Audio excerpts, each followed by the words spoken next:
things keep accelerating. Al Gore is telling us that because the people are no longer getting the same news, let's call it propaganda, and the government can't control the algorithms that are out there, that it's threatening democracy. So evidently guys like you and I are threatening democracies, talking about trying to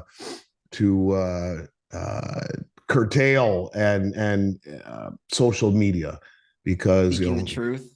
Yeah, seeking the truth, that we need to all follow follow the narrative from the mainstream. So, but there are a lot of things out there that are happening that we're not hearing about. One thing I wanted to mention real quick, and then I'll get into any questions that you have. We can talk about gold and silver, because there's some silver news too out there. But you know, I talked a lot about over the years, and I might have mentioned with you last time, about Saudi Arabia and all of their goings-ons. We talked about how they joined the BRICS, how they've joined the Belt Road Initiative with every other OPEC country. They joined the Shanghai Cooperation Organization. We've talked about how they told everyone in Davos that they would be interested and open into listening to taking other currencies for oil. But that's not as provocative as the United Arab Emirates, who just made the announcement that we're not going to take dollars for oil any longer. Now, they made this announcement last week, 2 days before they invited 200 delegates from countries around the world to the United Nations meeting on climate change in Dubai. And when you realize that you have the chairman of the state-owned oil company presiding over this meeting, who has 200 countries from around the world there, and 2 days before, hey, we're done taking dollars for oil.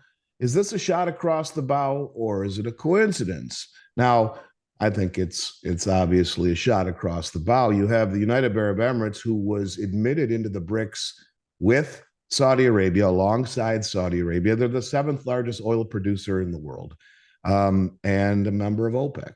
So the things that I've been talking about the eventual loss of the petro status, it's happening, and you can see it.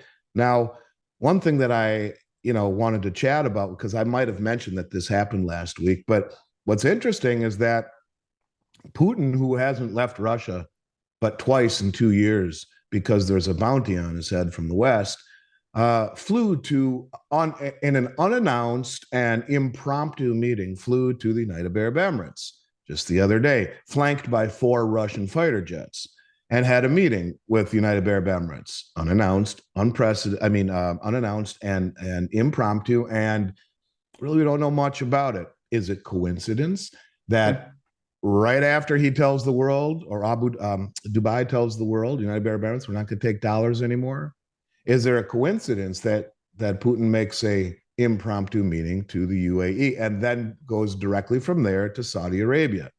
Now, is this a coincidence?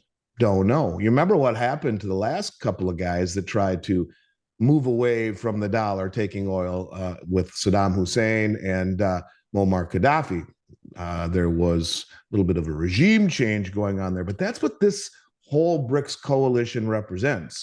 Right. It represents a pushback against really the 500-year Western dominance. Yep. Not just the United States. Before that, you had plenty of countries in Europe that ruled the roost: the United Kingdom and Spain and the Dutch, and all of these countries and cultures have really ruled the world for the better part of 5 centuries. And all of the other countries now that are joining together, including the 20 other that have formally applied and the 40 who have expressed interest, are becoming rather formidable. And to see Putin leave for only maybe the second time in a few years, to fly right after these announcements were made, I find to be very interesting. And it goes along with that logarithmic decay idea that I talk about. Little by little by little by little by little, we are chopping away at the dollar hegemony, and you can see that they are becoming real. So I just wanted to mention that as we jump into things, that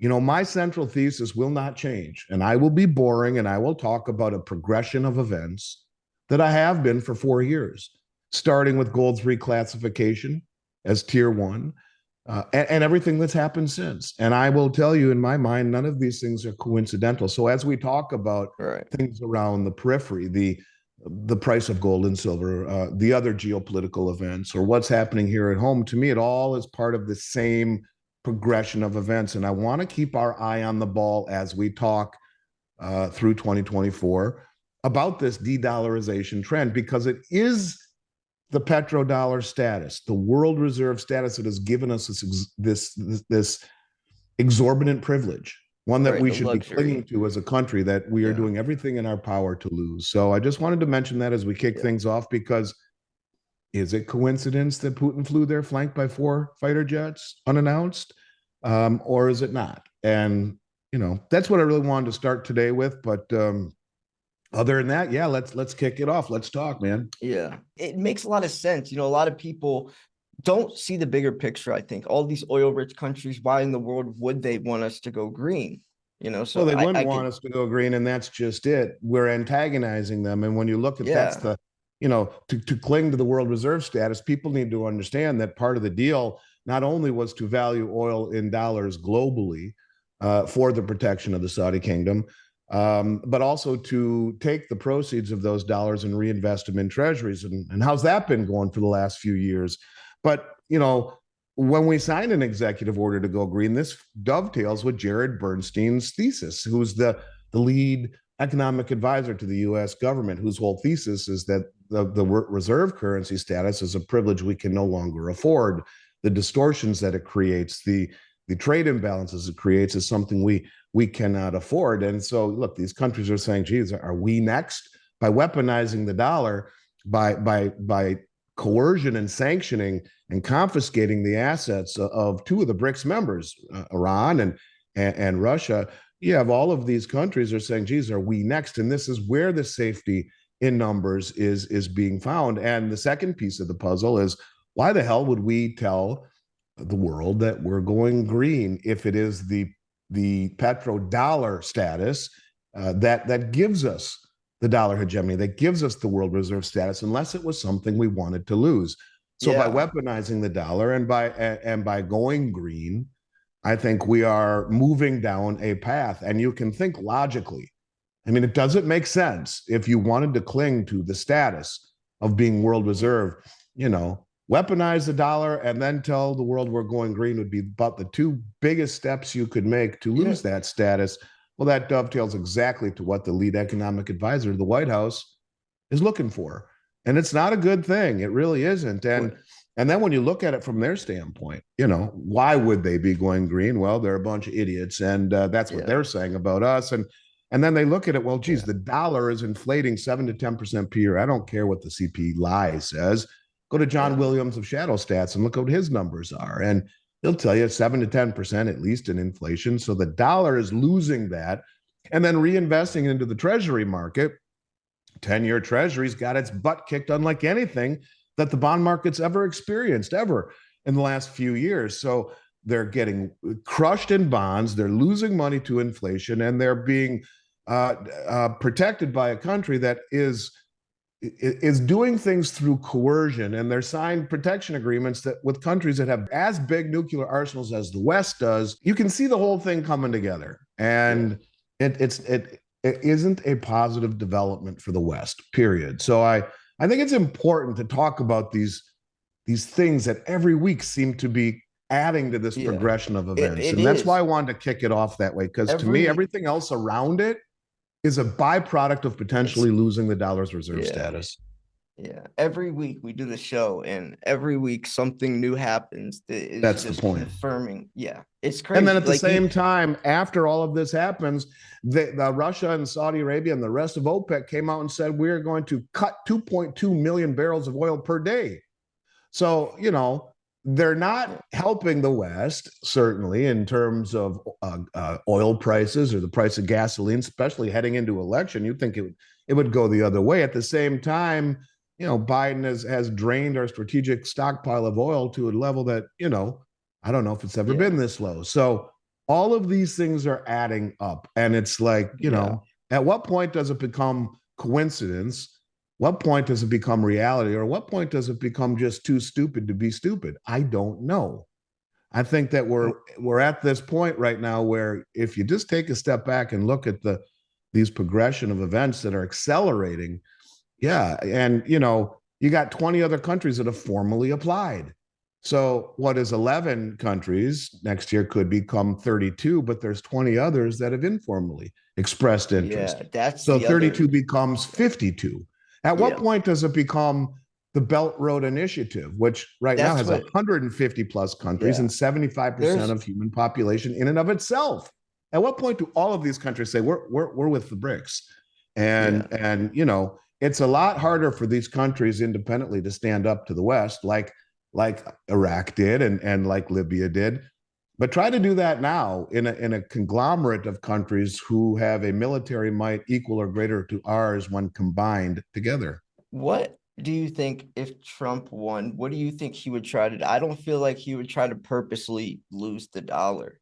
Well, we would certainly hope not. I think he would try to rectify things Yeah, as quickly as possible. yeah, But, I think that you reach a point where I guess you cross a line where it's very difficult to come back from. Now, yeah, by all measurements, it seems like he was well liked by the Saudis. He flew into Saudi Arabia and had that they gave him a greeting that they reserved for only the highest of dignitaries and kings or whatnot. You don't see it very often, and he had a good relationship by all measurements with Putin, with obviously with North Korea. I don't know how his relationship was with Xi Jinping. I mean, they did have tariffs going on with China. They were tough with them, but we were respected more than anything. right, And I think on the world stage, we've lost a right. good deal of Oh respect and yeah, certainly much of the good graces that our I foreign can't. creditors have extended us for the better part of 50 years. So he would be a whole hell of a lot better than the administration we have right now. My only Yeah, fear is that the damage being done by this administration, and certainly they have another be 10 months replaced. to really screw the pooch. I Yeah, just wonder, are we able to come back from such a place? yeah, But let's hope, God forbid, that it doesn't happen, yeah, that Trump or someone else is able to come in and rectify the ills of the current, which will then hopefully be the previous administration. yeah. I wonder what was said at this climate change conference with all those countries. Obviously, they don't want to go green. So, what would the solution be for Well, them? I think I know one of the things that was said, there was the former president of Ireland, a woman, and she was talking about climate change, and I think she was interrupted by the chairman of the United Arab Emirates state-owned oil company, and he said, "Listen, just so you know, if we do these things, we're going to send people back to the caves. That you're going to send civilization backwards." But not only that, this isn't a well thought out agenda. The majority of the rare earth metals that you need to do this, Yeah, to make batteries and to make all of the green vehicles that you would need. Vehicles the wrong word. The green components that you would need to build batteries and whatnot are found in the Eurasian continent and places like Indonesia and China. And President, I think, Widodo from Indonesia has been calling for an OPEC style cartel of the rare earth metals. We do not have the ability to go green in this country without the assistance of other countries who are moving against us. It's like it's not yeah. a well thought out agenda at all. And And I just find it to be very concerning, and yet yeah, the media doesn't talk about any of this. and the mining is disgusting. If you've ever seen any of what's going on in these mines, it's kids 5, 6 years old and bare feet, like cobalt mines, lithium mines. It is very working for like a penny a day. It is very sad. Pregnant mothers and people don't see that part of it. But you were just talking about, because this is something I really wanted. I had a couple topics, and then I have another one. I have two things I really want to hit on.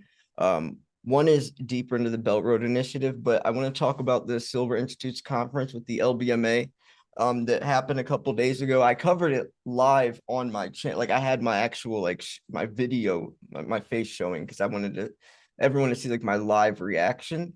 And I just broke it down. I would pause at certain points. It was very interesting because I was curious, right? Because we're talking about the Silver Institute, Phillips Baker, CEO of Hecla Mining, the guy that also said there's no silver shortage. But I was curious if they were going to mention that because it was talking about silver's role in the green economy moving forwards. That was the topic.